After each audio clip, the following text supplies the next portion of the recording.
Hi viewers, this is me Rebaha Imran and you are watching my YouTube channel. Viewers, आज हमारे साथ मौजूद हैं डॉक्टर इश्तियाक अहमद साहब, जो कि किसी तारुफ के मोहताज नहीं हैं। सर, बहुत शुक्रिया हमारी व्यूवर्स के लिए आपने टाइम निकाला। You are welcome Rebaha, very welcome. हाँ जी।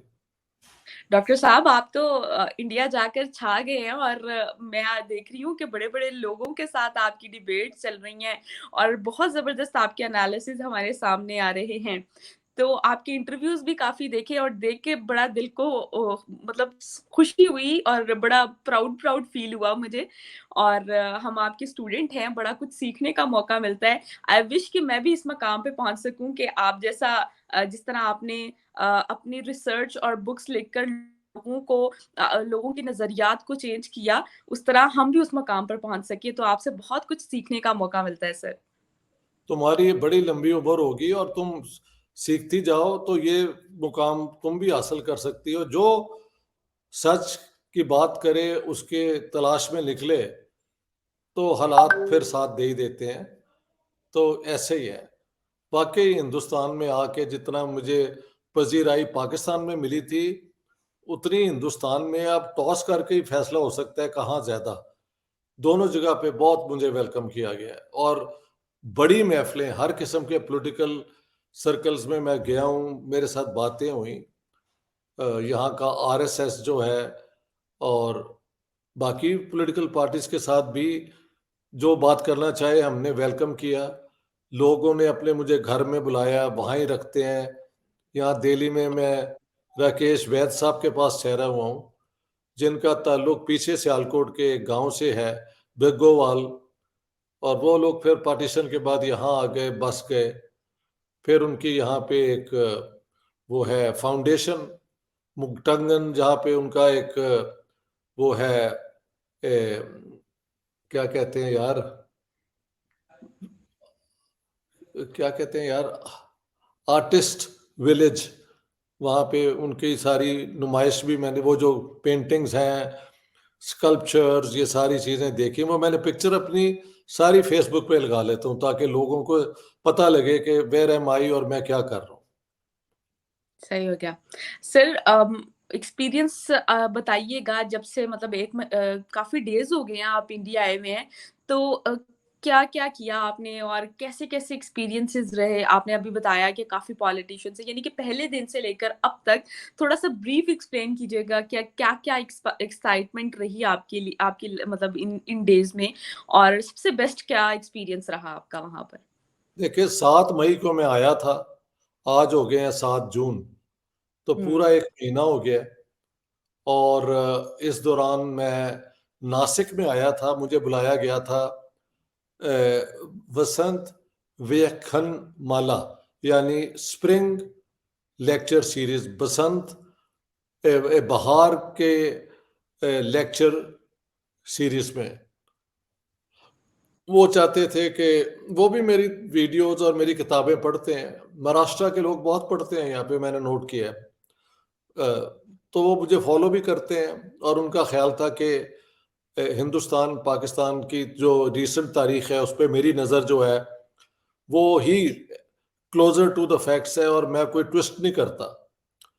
तो मतलब यही एक स्कॉलर की इस तरह ही रेपुटेशन बनती है ना। तो उन्होंने कहा कि जो सेंटेनरी की नोट है, यानी 100 साल का जो की नोट है, उसमें मुझसे पहले एक ज़माने में महात्मा गांधी बोले हैं, प्राइम मिनिस्टर जवाहरलाल नेहरू बोले हैं, जब वो प्राइम मिनिस्टर नहीं थे, अभी वो फ्रीडम फाइटर थे। मौलाना अबुल कलाम आज़ाद वहाँ बोले हैं, और कांग्रेस के और बाकी बड़े लोग उनको वो बुलाते हैं। Right wing, left wing, public forum उन्होंने बना दिया जहाँ पे ओपन बात हर साल वो मुख्तलिफ एक्सपर्ट से करते हैं। तो इस दफ़ा उन्होंने कहा आप आए, तो मेरे लिए ये बहुत बड़ा ऑनर था। और जो वो खबर मैंने अनाउंस की, तो सारे इंडिया से मुझे दावतें आनी शुरू हो गई। और हाल ये है कि इतनी दावतें हैं कि लोग कहते हैं आप हमारे घर में रहें, आप यहाँ से जाएं ना। कि मेरे लिए एक का प्रॉब्लम हो रहा है कि मेरे पास 3 महीने का वीज़ा है और मैं 3 महीना तो इस तरह इंटेंसली नहीं कर सकता। मुझे लगता है कि मेरा ब्रेक डाउन हो जाएगा। लेकिन फिलहाल आई एम डूइंग वेल। देखे ना, मुंबई, बॉम्बे, पूना, नासिक, वहाँ से दिल्ली, दिल्ली से चंडीगढ़, चंडीगढ़ से पटियाला, पटियाला से लुधियाना, लुधियाना से जलंधर, जलंधर से अमृतसर, ये लाहौर के बॉर्डर पे आके फिर मैं वापस दिल्ली आया हूँ। और दिन में 2-2, कई दफ़ा 3-3 घंटे की महफ़िलें भी हुई हैं। यही मेरी जो रिसर्च पंजाब पे है, जिन्ना साहब पे है, और जो गैरिजन स्टेट वाली मेरी किताब है, जिन लोगों ने पढ़ी हुई है। तो मेरी तीनों किताबें जो पाकिस्तान में भी मेरी इस रेपुटेशन की वजह बनी है, वो ही यहाँ पे बनी है। देखें, लोग सच की तलाश में होते हैं, और जब आप उनके पास एविडेंस ऐसा दें जो मुनासिब होता है और जो रिलायबल होता है, तो वो आपकी बात सुनते हैं। ये है। इसलिए मैं समझता हूँ कि मेरी पर्सनल जो है जिंदगी में ये एक बहुत बड़ा रिकग्निशन है। अक्सर लोगों के मरने के बाद मिलता है, मुझे मेरी जिंदगी में मिल गई है रिकग्निशन। तो ये I am lucky that way. और लकी इसमें जो है, आप जैसे कोलीग, बाकी कोलीग जिन्होंने मेरे इंटरव्यू किए, वही लोगों ने सुने हैं ना। तो अरविंद सारन से ये शुरू हुआ। उससे पहले एक्चुअली आफ्ताब इकबाल साहब ने सबसे पहले किया था। उसके बाद अरविंद सादर ने मेरे साथ कई अपना वो किए, जो बुनियाद बना। फिर बाद में एक के बाद एक के बाद एक करते करते उसमें यू ऑल्सो केम अलोंग। आरजू काजमी पहले से ही थी, आयला शाह हैं,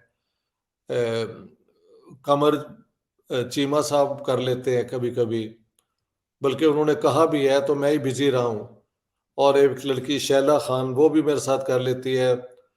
इस तरह और भी थी। कुछ ने मेरे विदाउट नोइंग के मैं कौन हूँ, तो मुझे जर्नलिस्ट बना दिया, पाकिस्तानी जर्नलिस्ट इन इंडिया। तो मैंने कहा इस किस्म की नॉन प्रेपरेशन के साथ मैं अब इंटरव्यू नहीं करूंगा। आई फाइंड आउट कि ये आगे कोई पढ़ा लिखा भी है कि बस जो दिल में आया बना दिया, without making an effort to know कि हम किसको बुला रहे हैं। तो उसके बाद मैंने जरा हाथ रोक लिया है। एक लड़का मुजफ्फर अली चौधरी है, उसके साथ भी मैंने 2-3 दिन पहले किया था। So I am willing to do it for everyone. एक तो मेरी बात आगे बढ़ती है, और मैं समझता हूँ ये लोग स्ट्रगल कर रहे हैं, इनका अगर इनमें काबिलियत है तो इनकी मदद करना हमारा काम है। ये मेरी स्पिरिट है। इसमें मेरा भी फायदा है कि मेरी बात आप सबके जरिए दुनिया में जाती है, तो it's a mutual benefit. So that's how I approach things. बिल्कुल। और सर आपके पॉइंट ऑफ व्यू जानकर बड़ी खुशी होती है, और जिस तरह आप लोगों के मतलब लोगों के नज़रियात को चेंज करते हैं। सर मैं यहाँ पर एक सवाल करूँगी आपसे कि पाकिस्तानी जर्नलिस्ट पिछले 2 दिनों से ना अमेरिकन प्रेस ब्रीफिंग में ना बार-बार ये पूछ रहे हैं कि मतलब बता रहे हैं कि भारत में डेमोक्रेसी की जो हालत है वो ठीक नहीं है। आप और वहाँ पे मुसलमानों पर बहुत ज़ुल्म हो रहा है। इस तरह की स्टेटमेंट्स पाकिस्तानी जर्नलिस्ट वहाँ पर बयान कर रहे हैं। आप भी इंडिया में मौजूद हैं, तो आप बताइएगा कि मुसलमानों को वहाँ पर राइट्स मिल रहे हैं? और जो ये प्रोपेगेंडा चलाया जा रहा है, इस बारे में आप क्या कहना चाहेंगे इन जर्नलिस्ट के हवाले से? और जो डेमोक्रेसी का एनवायरनमेंट है इंडिया में, आप इस बारे में क्या कहेंगे? और मुसलमानों को वहाँ पर क्या सलूक किया जाता है, ये भी बताइएगा हमारे व्यूअर्स को, ताकि चीज़ों में क्लैरिटी आ सके, जो प्रोपेगेंडास यहाँ पर चलाए जा रहे हैं। एक बात है, मैं यहाँ पे गेस्ट हूँ, और मेरे मुझे ये हक नहीं पहुंचता कि यहाँ की जो सियासत इस वक्त हो रही है उस पर कोई राय दूं। That will be overstepping the visa. कि मैं तो एक गेस्ट के तौर पे आया हूँ ना, मुझे इन चीज़ों से गुरेज करना चाहिए। ठीक है। लेकिन जो मुझे नज़र आ रहा है, मैं तो समझता हूँ पाकिस्तानी लड़कियाँ बुरके में हों, उसमें हों, अकेली रात के 10 बजे भी एक स्ट्रीट पे जा सकती हैं, कोई कोई तंग नहीं करता।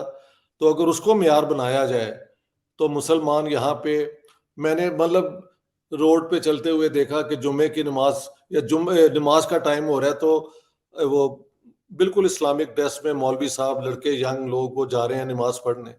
तो जिंदगी में ये रूटीन तो उनकी बिल्कुल वैसे ही है जैसी सारी दुनिया में मुसलमानों की होती है। जब कभी कोई दंगा फसाद होता है तो that's a different thing. I do not want to express an opinion.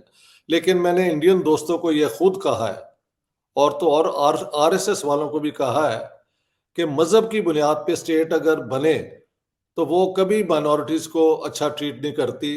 और उसका एग्जाम्पल पाकिस्तान है, जहाँ पे 1.6% हिंदू हैं, 1.8% क्रिश्चियंस हैं, और बहुत उससे भी छोटी कम्युनिटीज है। हमने क्या वहां पे नहीं किया हुआ उनके साथ। वो जो अहमदी हैं, कादियानी, उनके कब्रिस्तानों तक भी इन्होंने बुलडोजर चला दिए। हाँ जी, हिंदू हम्म। लड़कियों को उठा के। तो वो बात ये, जब ये हमारे जर्नलिस्ट जाके अमेरिका को कहते हैं America is too well informed about us also, वो समझते हैं कि वो जो इंफॉर्मेशन दे रहे हैं वो अमेरिकन के पास नहीं है। भाई अमेरिका तो हर मुल्क की इंटरनल हर इंफॉर्मेशन रखता है। तो जो इंडियन डेमोक्रेसी में जो खराबी है वो अमेरिकन और इंडियन वो खुद ही रिजॉल्व करें अगर हैं। इलेक्शन के बाद ये नरेंद्र मोदी वोट में आए हैं ना, कोई किसी की गोद में बैठ के तो नहीं ना है, किसी फौजी की या किसी और की। तो बिल्कुल अब उनके मेरिट। पास मैंडेट है, उनके पास मैंडेट है। मेरी सबको एडवाइस है, बीजेपी हो या कोई हो, don't discriminate against people in your own country. एक हुकूमत का काम है सबको प्रोटेक्ट करना और सबको सिक्योरिटी देना। अगर कोई कर रहा है तो वो बहुत गलत कर रहा है, और मुसलमानों पे अगर कोई हमले हुए हैं तो दो शुड बी कंडेम्ड। समझ गए आप? लेकिन ये नहीं है कि रोज मैं देख रहा हूँ यहाँ आग लग रही है, मस्जिदों पे हमले हो रहे हैं। बल्कि कभी भी किसी मस्जिद पे जाके, हमारे यहाँ तो 90s में शिया सुन्नी मस्जिद में क्या नहीं हुआ, nothing of the sort, not that I know of. तो आई वुड नॉट से कि मुसलमान यहाँ एक एक सेंस ऑफ उसमें हमारा भी तो है ना कि मॉडर्न एजुकेशन की तरफ नहीं आने देते। मैंने यहाँ ईद मिलन पार्टी में जाके जो मुस्लिम दाढ़ियों वाले अच्छे शरीफ लोग जो एजुकेशन सारी उम्र फैलाते रहे हैं, उनकी भी मैंने बात की। उन्होंने कहा जी कि ये एक मुसलमानों में प्रॉब्लम है, लड़कियों को आगे नहीं पढ़ने देते, आगे नहीं जाने देते। तो वह मैंने जहां भी तकरीर की है मुसलमान एक दो, तो मैंने कहा यार दुनिया में आगे बढ़ने का कोई और वो क्या कहते हैं अलादीन का चिराग नहीं है, except that you should be there with your best qualities. और कल ही हम कहीं खड़े थे, तो जब मैंने कहा कि चल मुसलमानों को भी आप एम्प्लॉय करते हैं इस इन सेक्टर्स में, तो उन्होंने फोन करके कहा जी इनसे पूछ लें। कोई एक आसिफ खान थे, उनसे बात हुई। ये उन्होंने रैंडम ही कहा कि मैंने इसे एम्प्लॉय किया लड़के को, तो ये पता नहीं 45 लाख की ले रहा है वो सैलरी, अब पता नहीं कितनी, यानी स्टैगरिंग अमाउंट। एक लड़की जो नंबर 2 आई है उसको भी उन्होंने वो बेसिक कैपिटल दिया है। तो इस तरह जाहिर है एक डिस्क्रिमिनेशन अगर है तो गलत है, जहां पे भी है वो गलत है। आप एक जो आपके मुल्क में लोग रहते हैं उन सब के इक्वल राइट होने चाहिए और इक्वल ट्रीटमेंट होनी चाहिए। तो बिल्कुल। मुझे मतलब जब मैं बॉम्बे में था तो एक दिन दोपहर को हम बैठे तो अजान हो रही थी बॉम्बे के अंदर। तो और क्या चाहते हैं हम? हाँ, वो अपना पॉलिटिकली वोटिंग में क्या कैलकुलेशन कौन करता है, आप मुझसे ये सवाल मत करें, क्योंकि वो फिर मेरे लिए एक प्रॉब्लम हो जाता है ना कि I am not willing to talk about Indian internal matters. ठीक है, मैं एक्सपर्ट हूँ। हाँ, इंडिया पाकिस्तान के रिलेशंस कैसे अच्छे हो सकते हैं, क्या दोनों को करना चाहिए, इसमें मैं आपके साथ बात कर सकता हूँ। अच्छा लेकिन sir. I can tell you कि ये जो केसेस हैं अगर हुए भी हैं तो ये गलत है और नहीं होने चाहिए। लेकिन क्या सारे मुसलमान एक I don't think so, I don't think so. हाँ, but let me say I am an observer and मैंने कोई जाके इंक्वायरी कहीं नहीं की। So I am in no way to make a firm anything except कि मुझे तो लगता है नॉर्मल जिंदगी में कोई मसला नहीं है। जब पॉलिटिक्स में कोई झगड़ा होता है तो उसके कॉन्सिक्वेंसेस तो फिर होते हैं। जी।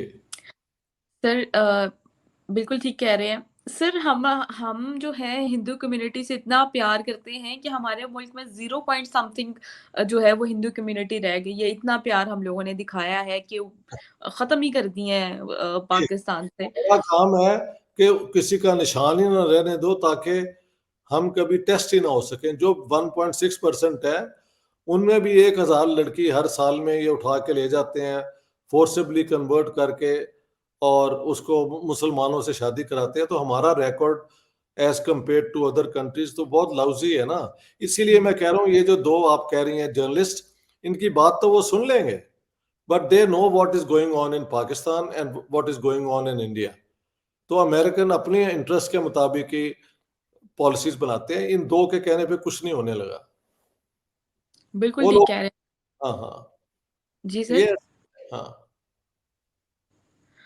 सर मैं यहाँ पर ये कहूँगी पूछना चाहूँगी आपसे कि आपने आपका काफ़ी एक्सपीरियंस रहा और आपने बहुत सारी रिसर्च भी की, बहुत ज़्यादा बुक्स भी लिखी। आपके नज़दीक आरएसएस की क्या आइडियोलॉजी है? अब तो आप उधर हैं और काफ़ी क्लोज़ से आपने चीज़ों को एक्सपीरियंस किया होगा। आप क्या समझते हैं आरएसएस की क्या आइडियोलॉजी है?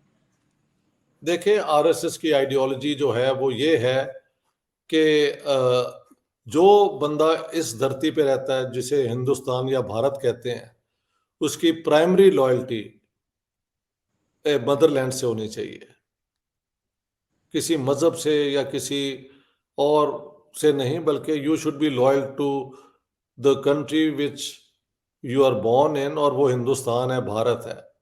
ये एक उनकी अपनी एक रिक्वायरमेंट है, और मैं समझता हूँ ये कोई अनरिजर्वेबल नहीं है। पाकिस्तान में भी अगर कोई यानी रहता है, तो पाकिस्तान के इंटरेस्ट के खिलाफ तो नहीं ना काम करना चाहिए उसे, क्यों जी? तो बिल्कुल। ये मुनासिब बात है। फिर वो कहते हैं कि आप कहते हैं कि हम दोस्ती करें, आप दोस्ती का पैगाम लेके आए हैं, लेकिन देखें हमारी, यानी जो एक ज़माने में मेंबर थे वाजपेयी साहब आरएसएस के, और वही प्राइम मिनिस्टर बने, पाकिस्तान आए, कारगिल, उस वहाँ पे एग्रीमेंट भी हो गई, लाहौर अकॉर्ड, तो इन्होंने कारगिल कर दिया। फिर नरेंद्र मोदी जो आजकल प्राइम मिनिस्टर हैं, ये नवाज शरीफ के घर एक शादी पे आए, तब प्राइम मिनिस्टर थे इंडिया के, तब पठानकोट हो गया। तो वो कहते हैं भाई आपकी बात जो है, how can we trust Pakistan. तो मैंने कहा ये जो आपकी रिक्वायरमेंट है ना कि टेररिज्म जीरो, नो टॉलरेंस, में आपके साथ हूं। एक और उनकी रिक्वायरमेंट है कि यूनिफॉर्म सिविल कोड हो, सब लोगों की एक ही राइट्स और एक ही ऑब्लिगेशंस हो। तो मैं तो उसको सपोर्टर हूँ, क्योंकि मैं सारी उम्र ह्यूमन राइट्स पढ़ाता रहा हूँ, और मैं अतातुर्क का बहुत बड़ा एडमायरर हूँ, जिसने तुर्की के अंदर जो ह्यूमन राइट्स लाए और विमेंस राइट्स वो लाए, तभी तुर्किश औरतें जो है इतनी आज़ाद हुई। तो अगर हिंदुस्तान में अगर एक बीजेपी की हुकूमत करती है, तो मुझे क्यों इतराज होगा? समझ गए आप? My stand is always consistent. अगर मैं ब्lasphemy लॉ के खिलाफ पाकिस्तान में बात करता हूँ, इसलिए करता हूँ ना कि वो एक परसिक्यूशन की बुनियाद बनती है। तो ऐसी लॉज जो डिस्क्रिमिनेट करती हैं, यानी यहाँ पे मुसलमानों को एक्सेप्शन दी हुई है पर्सनल लॉ में, तो वो अगर ख़त्म करना चाहें तो मैं उसके हक में हूँ। कोई इस्लाम को ख़तरा नहीं है, ना तुर्की के अंदर कोई इस्लामिक शरिया शुरू अप्लाई नहीं होती, स्वाय नमाज हनफी सुन्नी तरीके से पढ़ा जाता है, और जनाजा हनफी सुन्नी तरीके से पढ़ाया जाता है। बाकी किसी किस्म कोई शरिया का कोई इन्वॉल्वमेंट नहीं है। तो वो सारे मुसलमान हैं वहाँ पे, जुम्मे को पढ़ने भी जाते हैं जुम्मा। तो अगर आप एक दफ़ा रिफॉर्म ले आए, लोग अपने आप उसके साथ एडजस्ट कर लेते हैं, ये कोई बड़ी बात नहीं है जी। तो सर यहाँ पर फिर ये क्यों कहा जाता है कि आरएसएस की जो आइडियोलॉजी है वो मुस्लिम्स के खिलाफ है? आप आपको क्या लगता है कि ये क्यों कहा जाता है? भाई वो जो, अब ये आप आरएसएस वालों से पूछें कि उनके खिलाफ ये क्यों कहते हैं, वो तो कहते हैं हमारा एक विंग मुसलमानों को भी इंक्लूड करता है, लेकिन बेसिकली ये एक हिंदू मूवमेंट थी कि मुसलमान जो है मिलिटेंट हैं, तो हिंदुओं को भी ट्रेन किया जाए कि वो अपने डिफेंस के लिए तैयार हो जाएं। मैं उनके फलसफे की बात कर रहा हूँ, मैंने कि उनके जाके ट्रेनिंग ट्रूनिंग नहीं देखी, लेकिन जो बात हुई है मेरे साथ, उसमें सर्जन और रिटायर्ड जनरल्स और ये सारे आए हुए थे, तो वो पढ़े लिखे लोग हैं, रिस्पॉन्सिबल लोग हैं। पाकिस्तान पे एक मैंने देखा, बहुत किताबें वो पढ़ते हैं। सो उनका एक अपना पॉइंट ऑफ व्यू है, लेकिन वो ये समझते हैं कि ये हिंदुइज्म और इंडिया की जो लिंक है ये ऑर्गेनिक है। लेकिन पिछले दिनों उनके जो हेड हैं भगवत साहब, वो हमारे यहाँ पे एक लीडिंग आलिम जो है, उमर समथिंग उनका, उनको मिले और उन्होंने कहा कि जी देखें, आरएसएस को ऑब्जेक्शन थी कि ये हमें काफिर कह के हमारी इंसानियत छीन लेते हैं। तो इसके ऊपर फिर जो मुसलमान लीडर यहाँ पे हैं जो पढ़े लिखे हैं, वो कहते हैं कि वाकई इसके मतलब हमें कुछ करना पड़ेगा। ठीक है। और आरएसएस को मानना पड़ा कि ये कहना कि ये हिंदू मुस्लिम है शायद नहीं है, इनको भारतीय मुस्लिम कहा जा सकता है। तो दोनों तरफ से ये एक मूव, एक जो है ना, किसी तरीके से एडजस्टमेंट की इन दिनों हो रही है। तो मैं उसके हक में हूं। जाहिर है मुस्लिम यहाँ माइनॉरिटी में है, लेकिन यहाँ पे अभी आपको पता है पिछले दिनों वो किसी डिबेट में कुछ किसी लड़की ने कोई बात कर दी थी, तो एक दर्जी जो है उसने कहा कि मैं उस लड़की के पॉइंट ऑफ व्यू के साथ सिंपथेटिक हूँ। तो ये दो आगे इतनी इतनी बड़ी दाढ़ी हैं और इन्होंने उसका सर कलम किया और उसकी वीडियो बनाई। तो अब वो कहते हैं यार, हमारे जो अपने गॉड गॉडेसेस हैं उनका मजाक आप उड़ाते फिरते हैं। तो एक बेचारे ने खुद कुछ नहीं कहा, उसने कहा कि भाई उस औरत की भी बात सुनो। तो उसका जाके उन्होंने गला उड़ा दिया है, जबकि ये उदयपुर जहां पे ये हुआ है ये लेस देन 4% है। तो इस्लाम को एक टेररिस्ट शक्ल देने में इन लोगों का बहुत रोल है। क्या हम नहीं दिल दुखाते हिंदुओं का और बाकियों का जब हम उनके देवता और देवतियों देवियों के खिलाफ बकवास करते हैं? क्यों जी? बिल्कुल। वो, हाँ, तो ये सेंसिबिलिटी अगर आ जाए ना हमें, तो ये दुनिया एक बेहतर तरीके से हो सकती है। अब यूरोप के अंदर तो हिंदुइज्म नहीं है ना, ये मुसलमान जो वहां गए हैं वो उन्होंने ही शोर मचाया हुआ है और वो इस्लामोफोबिया का झगड़ा भी है, जबकि दुनिया के सबसे ज्यादा डेमोक्रेसी और रिफॉर्म्स, सोशल वेलफेयर पे ये रोल रहते भी हैं, काम भी करते हैं, घर भी बनाते हैं, कोठियां भी लेते हैं, कारें भी रखते हैं। तो ये सब कब बदलेगा मुझे नहीं पता, लेकिन मेरे ख्याल से इफ अतातुर्क के रिफॉर्म को मैं सपोर्ट करता हूँ, तो यहाँ पे बीजेपी अगर यूनिफॉर्म सिविल कोड लाए, all men and women should have equal rights, I would have no objection. तो ये मेरा पॉइंट ऑफ व्यू था। ठीक है। बिल्कुल। अच्छा सर, आप वहाँ पर पाकिस्तानी भी हैं, ठीक है? आप वहाँ पर एज़ अ पाकिस्तानी भी गए, तो आपके साथ कैसा सलूक किया गया? क्या आपने वहाँ पर देखा कि आपके साथ आपको कैसे ट्रीट किया जा रहा है? मतलब आप पाकिस्तानी भी हैं और क्या कहेंगे आप? मेरे ख्याल से देखें, मसलन पुणे में मैं जब पहुंचा एयरपोर्ट से होटल में, तो दो women, I think in the late 40s, may be early 50s, वो वहां पे ही शायद किसी को मिलने आई हुई थी या रहती थी वहां, आई डोंट नो। उन्होंने मुझे देखा तो एकदम एक आके तो बिल्कुल मेरे पाँव में गिर गई और ये वो के डॉक्टर साहब आपकी हम हर वीडियो देखते हैं और आप बहुत नेकी का काम कर रहे हैं। एक दफ़ा इसी दौरान जब मैं पुणे से दिल्ली आ रहा था वाया अहमदाबाद, तो अहमदाबाद में कुछ लोग उतरे, उनमें से एक जाते जाते एक साहब जो थे उन्होंने मेरे ये घुटनों को हाथ लगाया और कहा कि मैं आपके सारे वीडियो देखता हूँ। यंग मैन, उनका नाम अब मुझे भूल रहा है। तो मुझे तो एयरपोर्ट पे लोग पहचान लेते हैं, रोड पे पहचान लेते हैं, क्योंकि people watch me a lot. और अब मैं क्योंकि अगर ईमेल तुम्हारी तुम्हें सब भेज दूं तो देखे मेरा वो, तो मुझे लगता है they don't even want me to go back to anywhere, they say यहाँ ही आप रहे। हाँ, बिल मेरे जो खिलाफ हैं वो भी होंगे भैया, कौन है जिसके सब भी सपोर्टर होते हैं? तो वो मेरे सामने तो कोई नहीं आया जहां जहां मैं गया हूं।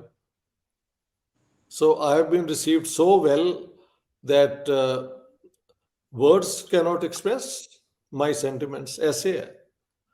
अब क्या, ये ये वही लोग हैं जो मुसलमानों को ऑप्रेस करते हैं? I can't believe it.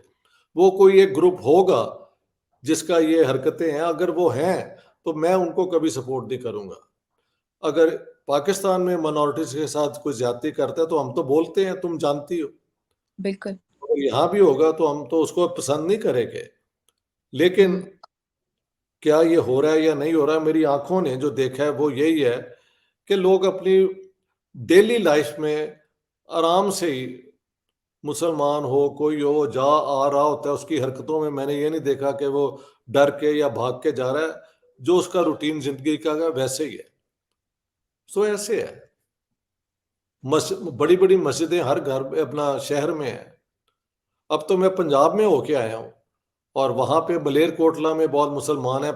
Punjabi university में डिपार्टमेंट ऑफ केमिस्ट्री के प्रोफेसर हैं डॉक्टर मोहम्मद यूसुफ, उनके साथ मेरी दोस्ती हो गई। वहाँ पे एक मोहम्मद इदरीस हैं, हिस्ट्री डिपार्टमेंट के एसोसिएट प्रोफेसर, पढ़ाते हैं वहाँ पे। तो ईस्ट पंजाब में अब तो खैर बहुत थोड़े मुसलमान हैं, लेकिन जितने भी हैं दे लिव वेल। कुछ इलाकों में सुना है कि ये प्रॉब्लम है और ये हो रहा है, तो भाई मैं तो यहाँ पे एज अ मेहमान आया हूँ, मुझसे बात ये हो सकती है कि कैसे, क्या नहीं होना चाहिए और क्या होना चाहिए। क्या हो रहा है is all right, I can't express an opinion about it, I don't want to, let's say. ठीक है। सर, इससे पता चलता है कि भारतीय लोग, हमेशा वैसे सुना था कि बड़े मेहमान नवाज और बड़े ही मोहब्बत करने वाले होते हैं। तो आज जब मैंने देखा है तो वाकई ही भारतीय लोग बहुत प्यार करने वाले और एक और मेहमान। बात है, ये जी। उनमें ये एक है, इल्म जिसके पास हो उसके वो बहुत मानने वाले हैं। हम्म। यानी भारतीयों में इल्म की तलाश एक बहुत बड़ी वैल्यू है।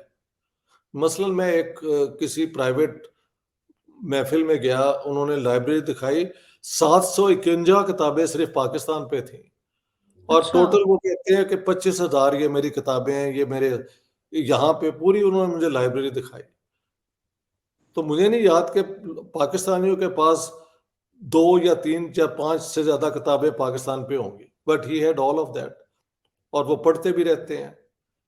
हमारे जो हैं गुलाम अली और अ, क्या कहते हैं यार, मेहदी हसन और फरीदा खानम और मैडम नूर जहान, इनके नगमे यहाँ पे, वो कहते हैं हम सारे पाकिस्तानी ये सीरियल देखते हैं, आपके ड्रामे हमसे बेहतर हैं, वो ये खुद कहते हैं। ये मैं आरएसएस की बात कर रहा हूँ कि आपके ड्रामे ज्यादा इंटरेस्टिंग हैं। हम्म। बॉलीवुड की फिल्में हम देखते हैं, वो हमारे सीरियल्स देखते हैं। बिल्कुल बिल्कुल। तो सर, यही एक प्यार और दोस्ती का ये एक कल्चर है, ये कल्चर है। कल्चर जो है ना वो, ये इन दीवारों से नहीं गिर सकता, सदियों से बिल्कुल। वो बनता है, और वो नस्ल दर नस्ल चलता है। हाँ। हम्म। सर, बहुत सी बार मैंने, मेरा एक्सपीरियंस हुआ कि अम, कुछ लोग यहाँ पर ना इंडियन ऑथर्स की बुक्स जो हैं वो रिकमेंड करते हैं कि आप लोग वो पढ़ें। और जब उसको हम रिसर्च करते हैं ना, जब वो बुक का ऑथर को देखते हैं तो वो इंडियन होते हैं। तो मतलब इससे पता चलता है कि जितनी मर्जी दीवारें, जितने मर्जी बॉर्डर्स, जितनी मर्जी सख्तियां कर लें, लेकिन आज भी हम उनके मतलब कल्चर को अपना कल्चर मानते हैं यहाँ के लोग। और वो लोग भी जो है हमारे कल्चर को, यानी कि वो ये समझते हैं कि हमसे अलग हुए हैं, लेकिन वो अपना ही समझते हैं हमें, जो एक और, मैंने ऑब्जर्व। अब मेरी किताबें जो यहाँ सारे इंडिया में छा गई हैं, तो वो मुझे नहीं पढ़ते। मेरा नाम हम्म। मुसलमानों वाला, मैं हूँ पाकिस्तानी ओरिजिन का। देखो जो है ना, एक इल्म की तलाश वाले, रोशनी की तलाश वाले, वो यूनिवर्सल बातों पे जाते हैं। तो उनके लिए पाकिस्तान, इंडिया हो, पेरू हो, कुछ हो, इंसान हर जगह पे एक ही किस्म की एक्टिविटी कर रहे होते हैं। जिस तरह कोई बीमार है तो उसका इलाज होना चाहिए, इस पे बात कीजिए। कोई गरीब है तो उसके घर में खाना होना चाहिए, इस पे हम बात करने को तैयार हैं। हाँ जी। बच्चियों को अगर कोई स्कूल नहीं जाने देता तो हम उसके खिलाफ हैं। ये है universals, no discrimination and all inclusion. सबको इंक्लूड करना है। ना नस्ल का कोई हमारे लिए मेरे लिए कोई मतलब है ना, किसी की जुबान का कोई मेरे लिए मसला है, किसी के मजहब का आई एम नॉट इंटरेस्टेड। तुम क्या हो ये बात है, इस पे दुनिया बनेगी, और इसी की कोशिश करते रहना चाहिए। वैसे तो हकीकतें बहुत टफ है दोनों तरफ। वैसे मेन बात है, अगर ये दोनों दोस्ती कर लें तो पाकिस्तान के भी वारे न्यारे हैं, और इंडिया की भी जो ग्रोथ हो रही है और तेज हो सकती है। So both benefit from it. मेरा बिल्कुल। पैगाम यही है, आरएसएस को भी यही है और बाकियों को भी यही है। सर थिंक टैंकर्स एम ही पाकिस्तान नहीं में मैं कहते? जब आया हुआ था तो यही, तुमने जब इंटरव्यू किया था तो मैंने यही कहा था ना। मेरा एक और भी बात है, वट एवर आई से इन लाहौर आई से इन दिल्ली, सो उससे मुझे कुछ याद नहीं करना पड़ता कि यार यहाँ मैंने जान बचानी है तो वहां मैंने ये करना है। No, I make a statement on what I honestly believe in on the basis of facts and evidence and research. बात खत्म हो गई। सर थिंक टैंकर्स एम ही नहीं कहते कि पाकिस्तान को हिंदुस्तान से अलग किया? उनको डर था कि हिंदुस्तान जो है वो सुपर पावर बहुत जल्दी बन जाएगा आने वाले वक्त में, तो इस किनको, डर की बिना किन्होंने पर किन्होंने किया? थिंक टैंकर्स, अक्सर हम लोग ऐसे स्टेटमेंट सुनते हैं ना कि अंग्रेजों ने हाँ पाकिस्तान हाँ, को। नहीं नहीं, वो मेरी किताब जो है गैरिजन स्टेट और जिन्ना वाली किताब में मैंने जी पूरी जी, डिटेल पूरी, दी है बिल्कुल कि बिल्कुल।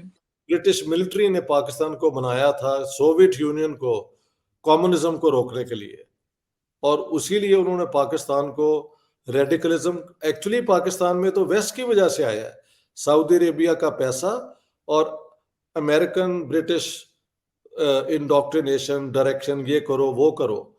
तो उससे पहले पाकिस्तानी भी मुसलमान तो थे हम सारे, लेकिन इस किस्म का जो है ना वो जनून वो नहीं था। ये जनून पूरे हमारे मुआशरे में वेस्टर्न इंपीरियलिज्म की वजह से आया। और अब ये है कि उन्होंने अपना काम कर लिया, सोवियत यूनियन खत्म हो गया है और हमारा सत्यानाश कर गए हैं वो। ये प्रॉब्लम है, इसमें कोई शक वाली बात नहीं है। मैंने वेस्ट वालों को भी चुप करा दिया उन्हीं के डॉक्यूमेंट दिखा के। हम्म। हाँ, अच्छा सर, आप की वापसी कब है और दोबारा आपका भारत आने को दिल करेगा? क्या कहेंगे आप? मुझे तो कोई जाने नहीं दे रहा, और लेकिन मेरी फैमिली वहाँ है, बच्चे मेरे वहाँ हैं। हम्म। और ये टेम्पो जो मेरा है ना कि सुबह से शाम तक लोग मिल रहे हैं, ऑब्वियसली अगर और ज्यादा देर तक रहा तो इसका फिजिकल एक कोई बैकलैश भी हो सकता है मेरे साथ। यू कांट डू इट कि सुबह से शाम तक आप, अब देखो ना, आज ही मैंने 2-3 इंटरव्यू भी दिए हैं, और फिर मेरा था कि अब रिबाहा को भी देना है भाई, वो भी तो आफ्टर ऑल उसी, I cannot let her down, cannot let her down. Thank you so much तो सर। ये मैं साथ साथ अपना इंसाफ भी करता जाता हूँ, ठीक है ना। उसके लिए फिर आपको ये सारी चीजें करनी पड़ती हैं कि अपनी कंफर्ट को देखना है या जो आप समझते हैं आपका सोशल रोल बन गया है उसको परसू करना है। बिल्कुल। वैसे तो मैं गुनाहगार आदमी हूँ, मैं कोई, I don't claim anything except that I am a human being, but as a human being I do make an effort कि जहां तक हो सके मैं सबको इवन हैंडेडली डील करूं। बिल्कुल। सर कभी ये तो हम सबको पता है कि आप बहुत अच्छी नेचर के मालिक हैं। मुझे याद है कि जब मैंने इंडोर का काम शुरू किया था, तो आपने मुझे बड़ा मोटिवेट किया था और मोटिवेट करने के साथ-साथ आपने मुझे सपोर्ट भी बहुत किया था। तो उसके लिए मैं आपकी आज तक बहुत ज़्यादा शुक्रगुज़ार हूँ कोई और मैंने मैंने वही किया जो एक क्या कहते हैं, एक वेल नोन इंसान को करना चाहिए कि इल्म मोनोपोली नहीं होना चाहिए, इल्म बांटना चाहिए। क्योंकि इस बिल्कुल, दुनिया में बहुत अंधेरा है, बहुत नफरतें हैं, बहुत नाइंसाफियां हैं, बहुत जुल्म है। तो इसको, इसके खिलाफ खड़ा होना एक इम्पॉर्टेंट चीज है, और उसमें जितने भी आपके तरफ आए उनको आप ये चीज उनसे शेयर करें। बात बाकी आपका फैसला है कितना आप एब्जॉर्व करते हैं, कितना आप नहीं करते। ये ऐसी लड़ी चलती रहेगी। सर आपके नज़दीक पाकिस्तान और इंडिया के रिलेशन को बेहतर करने के लिए क्या इक़दामात करने चाहिए? मैं तो कह रहा हूँ कल ही पाकिस्तान जो है ना ये अपने निसाब में से anti Hindu anti India text खत्म करे, सबसे हुँ, पहले एजुकेशन पॉलिसी में, और वाघा अटारी का बॉर्डर खोले। और देखो कितनी इनकम हमारे जो गरीब लोग हैं पाकिस्तान के, उनको कितनी मिलती है, इधर ईस्ट पंजाब में लोगों को कितना एक्सेस मिलता है। आना जाना के लिए वीज़ा रिलैक्स करें। वहाँ पे मैं समझता हूँ इंडिया इज़ टू रिस्ट्रिक्टिव। एक केस की वजह से, एक हेडली था जिसने लेके तो फिर बाद में टेररिज्म की, लेकिन एक केस की बुनियाद पे आप सारे पाकिस्तानियों को इतना मजबूर करते हैं कि कोई आ नहीं सकता।